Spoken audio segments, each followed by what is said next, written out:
You heard this word procrastination?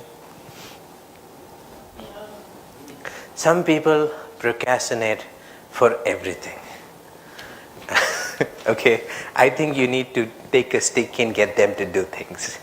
But there are some people, and actually most people I've met, for whom procrastination is just another form of SOS. I'll give you an example from my own life. One where in some ways I'm very lucky because I wrote an abusive blog post about a technology that I didn't like. And someone reads it and says, "You must write a book for us."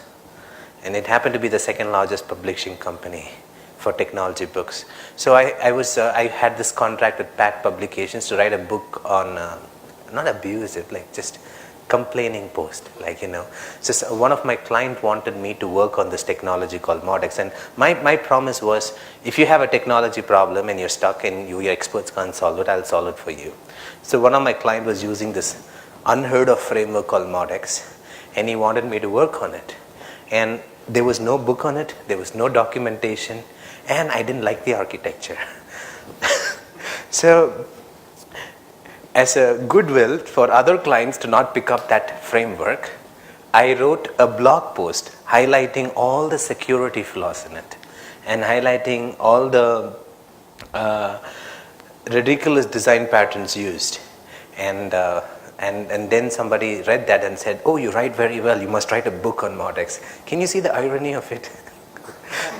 But I think after the first book, they fixed a lot of those flaws. The second version was better. But when I was writing this book, the publisher and I had agreed on a time frame. Every month I was supposed to submit one chapter to completion. And the first draft, so when one chapter is getting completed, I have to send in a new draft of the next chapter the same month. And, I used to sit down all night, 3 days before the deadline, and I would sit down and I would tuck, and I would finish it, read it a couple of times. And anybody who's written a book would know that you spend more time reading the book than actually writing it. And I read it a couple of times and then send it out to the editor. And one of my friend once told me, when he was watching me do this, he said, "Antano, why can't you do this the first 3 days of the month? And then you can just chill for the rest of the month." It didn't occur to me to ask him, am I not anyways chilling the rest of the month?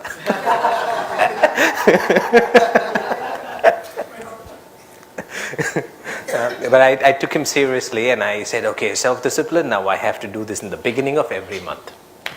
I can't believe I sat and I tried to write for 3 days and I wrote one paragraph. So then I closed it and I went back to doing whatever I was doing best, and coding, having fun, giving lectures, and I noticed that as I was doing other things, there would be these glimpses of thoughts that would come. This should be the heading, this should be the subheading, this should be the organization of the chapter. These are the key points to cover.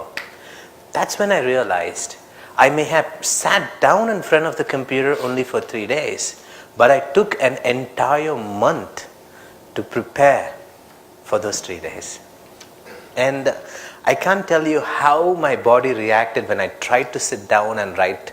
It's like the first day I'm sitting in front of the computer, this pulling, the lazy feeling of something dragging you.